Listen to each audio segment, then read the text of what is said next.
여러분, 또 구린내가 난다. 제2대장동 터졌다. 이 말이 무슨 말일까요? 바로 이것을 두고 하는 말입니다.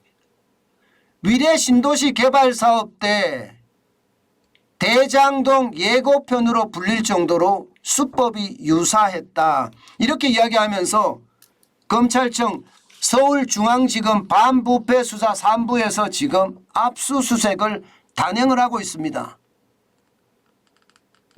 호방건설에 대한 조사도 지금 압수수색을 하고 있고요. 또 분양대행사에 대한 것도 압수수색을 하고 있고요. 이게 장난이 아니에요. 무엇보다도 말입니다. 이게 대장동에 앞서서 일어났다는 사실이에요. 2013년에 위례신도시 개발 사업이 시작이 되거든요. 2013년. 그러면 대장동은 그거보다가 더 뒤니까 이게 위례신도시에서 연습 한번 해봤다. 모의고사를 한번 봐봤다. 이런 이야기가 될 수 있을까요? 실제로 여러분 진짜 유사합니다. 여러분 이거 한번 보세요.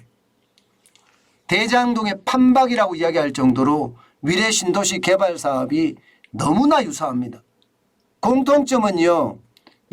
똑같이 SPC라는 특수 목적 법인을 만들었다는 사실이에요. 대장동 개발 사업에는 성남의 뜰이라는 SPC를 만들었고요. 위례 신도시 사업에서는 푸른 위례 프로젝트라는 SPC를 만들었습니다. 또한 SPC 주주로 신생자산관리사의 어떤 참여가 이게 똑같이 일어납니다. 대장동 개발 사업에는 화천대유라는 자산관리사가 나오잖아요. 그리고 실제 1% 지분을 가지고 있고요. 위례신도시에서는요. 위례자산관리라는 회사가 나타납니다. 13.5%를 가지고요. 또한 이 신생자산관리와 같은 주소의 관계사를 설립하는 것도 똑같습니다.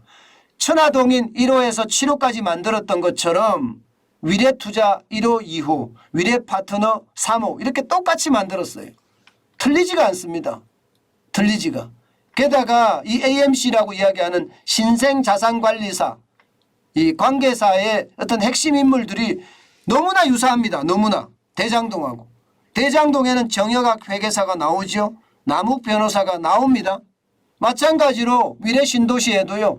정여각 회계사의 아내 김모 씨가 사내비사로 나오고요. 남욱 변호사의 아내 정모 씨가 사내비사로 나옵니다. 그리고 유동규 뇌물 공유도 좀 비슷하게 나오는데 정재창 씨의 아내 김모 씨도 나옵니다. 쉽게 말하면 신생 자산관리사에 지금 대장동에 있었던 일이 이미 위례신도시에서 이런 연습을 했다는 거예요. 게다가 특정 금전식당도 대장동 개발 사업에서는 SK증권이 했지만 지금 위례신도시 사업에서는 SK증권, 메리츠증권, IBK투자증권, 유진투자증권이 같이 참여를 했습니다. 너무 비슷하죠. 진짜 이것을 보면서 말입니다. 이것을 보면서 이게 뭘까? 그렇게 이야기하는 사람들이 굉장히 많습니다. 게다가 더 심각한 것은요. 더 심각한 것은 이게 미래에셋 컨소시엄이라는 게 만들어지는데 이 미래에셋 컨소시엄에는요. 쉽게 말하면 미래에셋 컨소시엄이 되도록 공모지침서도 바꿨다. 이런 이야기까지 나오고 있고요. 심지어 이 사업 관련해서 정보를 계속 흘렸다는 거예요. 그런데 이 미래에셋 컨소시엄에 공동 참여자로 나오는 사람이 호방건설입니다. 2016년부터 2013년부터 참여를 했습니다. 그런데 여기가 선정이 됐어요. 그리고 여기는요. 실제 말입니다. 위례 신도시 성남 쪽입니다. 위례 신도시는 절반이 서울이고요. 절반이 성남 쪽이거든요.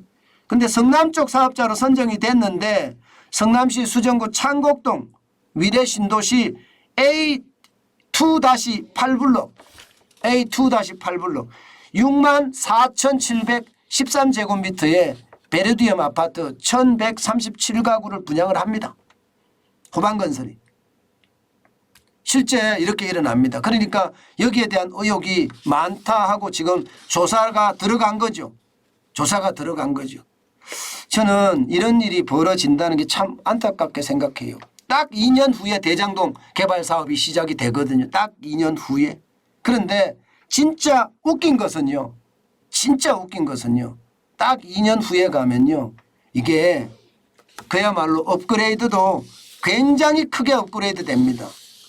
위례 신도시 공동주택 신축 사업은요. 배당액이 뭐 제가 말씀드렸던 이게 쉽게 말하면 특수목적법인을 만들었잖아요. 뭐 화천대유 자산관리도 있고 이게 AMC라고 해서 신생자산관리 회사도 만들고요. 이렇게 만들면서 이제 얼마나 취하느냐의 문제인데 위례 신도시에서는 301억 5천만 원을 취했습니다. 배당액이. 그런데 대장동 개발은 그보다가 10배가 훨씬 넘죠. 예, 5,903억 원의 배당액을 챙겼습니다. 장난 아닙니다. 컨소시엄에는요. 위례 신도시에는 호반건설이 위례 자산관리 주식 100%를 소유하면서 들어갔지만 대장동 개발 사업에는 이 건설사조차도 배제해버렸습니다. 쉽게 말하면 배당액 다 먹겠다 이런 생각이죠. 저는 이것을 보면서 말입니다. 나라 지도자가 깨끗해야 됩니다. 나라 지도자가 저는 오직 진짜 국민만 생각하는 사람이어야 돼요. 그렇지 않고 사심이 가득한 사람이 나라 지도자가 되잖아요. 그러면 권력의 사유화는 굉장히 빨라지고요. 나라는 저기 아르헨티나나 베네수엘라로 가기 십상입니다. 사심이 가득한 사람은 절대로 권력자가 돼서는 안 됩니다. 문제는 사심이 가득한 사람들이 너무 많다는 사실이죠. 그래서 대한민국이 너무나 어지럽습니다. 저는 이렇게 사심을 가지고 국가개발을 농단하는 것 철저하게 단죄해야 된다고 생각을 합니다. 단죄도 단순하게 단죄가 아니라 재산을 몰수해서 뭐 할 수만 있다면 국고로 돌리는 것까지 반드시 해야 된다고 생각해요. 그래야만 대한민국이 바로 설 것 같습니다. 윤석열 정부가 사실 대장동 수다도 빨리 하길 바라는데 이게 빨리 안 일어나니까 답답하죠. 그러나 분명히 할 거라고 생각은 합니다.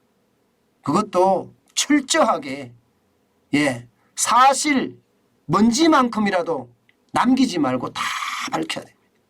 그래야만 대한민국이 바로 서지 않을까요? 저는 그렇게 믿습니다.